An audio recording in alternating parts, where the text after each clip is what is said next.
মাননীয় সভাপতি, আপনি কি পারেন না একদিন আসতে? কতদিন পেরিয়ে গেল অদেখায়। না না, ভয় নেই কোনো, কদম আর চাইব না, কৃষ্ণচূড়াও না। তবে চাইলে এক মুঠো শিউলি দিতেই পারেন, কিংবা একটা কাঠগোলাপ, আপত্তি নেই তাতে। আপনি চাইলে খালি হাতেও আসতে পারেন, ঠিক যেমনটা এসেছিলেন বর্ষার প্রথম দিন। তবে কি জানেন মশাই, এই বর্ষা আমায় ভেজাবে আজীবন।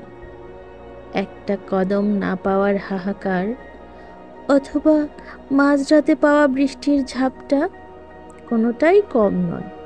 কিংবা পাশাপাশি হাঁটতে গিয়ে কনিষ্ঠাতে তর্জনী স্পর্শ, হোক না তা অসতর্কতা বশত, তাই বা কম কিসে বলুন। ঠুনকো স্পর্শ যে এতটাই ভারী হয়ে ধরা দেবে তা ভেবেছিলেন কখনো? আমিও ভাবিনি মশাই।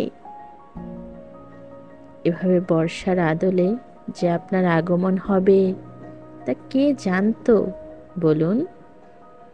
আবার আসুন না একদিন মহাশয়। এ শহর যে আপনার প্রতীক্ষায় ভিজছে অহর্নিশ।